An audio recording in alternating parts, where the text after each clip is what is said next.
Petit état d'avancement qui sera très bref puisque la recherche avance souvent pas à pas.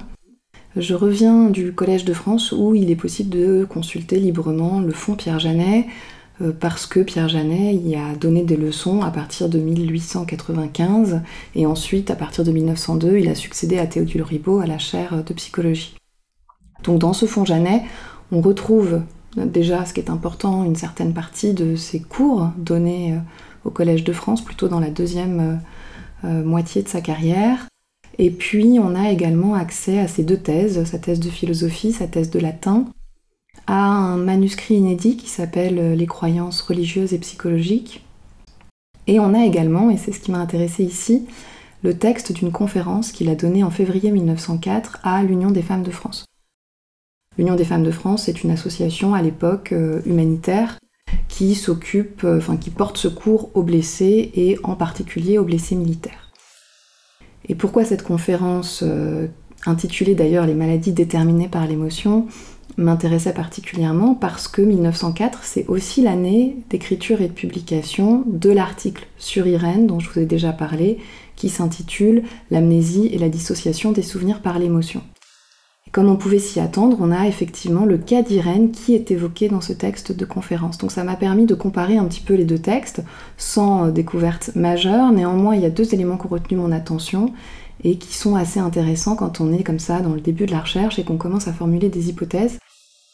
La première chose, c'est le cadrage, c'est-à-dire que Pierre Janet, pour introduire le cas d'Irène, choisit un cadrage clairement sociologique.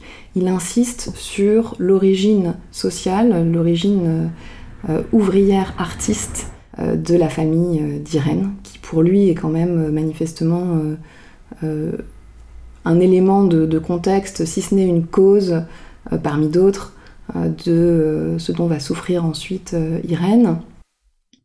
Et puis, autre élément qui était très intéressant pour moi dans ce texte de conférence, c'est une phrase dans laquelle Pierre Janet revient ou rapporte au discours indirect des propos qui auraient été tenus par Irène en entretien.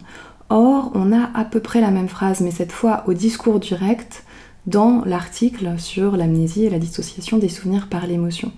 Dans le texte de conférence, il la formule de la façon suivante. Elle sait bien que sa mère est morte parce qu'on le lui a dit. Elle le répète pour ne pas paraître ridicule, mais au fond, elle ne le comprend pas et elle n'a ni souvenir, ni sentiment en rapport avec cette idée. Et cette phrase, qui est là clairement portée par Pierre Janet en termes d'énonciation, apparaît de façon un petit peu différente dans l'article de cette façon. « Je sais bien, dit-elle, que ma mère est morte au mois de juillet. On me l'a dit, et cela doit être vrai, puisque je suis en deuil et que je ne la vois pas auprès de moi. Parbleu, je sais bien que je devais avoir une mère et qu'elle devait me ressembler, être brune comme moi. » etc. etc. Donc, ce qui m'intéresse ici, et je finirai ce deuxième carnet là-dessus, finalement, c'est cette juxtaposition, voire cette confusion des énonciateurs, et on est de façon inexorable face à une parole de médecin, toujours, qui rapporte les propos d'une malade ou d'un malade qui de fait ne peut pas s'exprimer ou en tout cas rendre visible sa parole lui-même. Donc on a des extraits de paroles sélectionnés par le médecin, des extraits qui a priori sont là plutôt pour faire symptôme, et évidemment la question qu'on souhaiterait poser c'est qui parle ? Qui parle, et derrière cette question, où est la voix d'Irène ?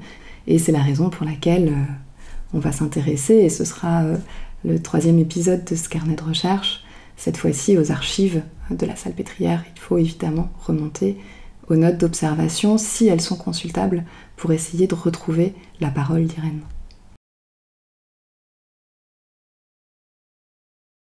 Je sais bien que ma mère est morte au mois de juillet. On me l'a dit, et cela doit être vrai.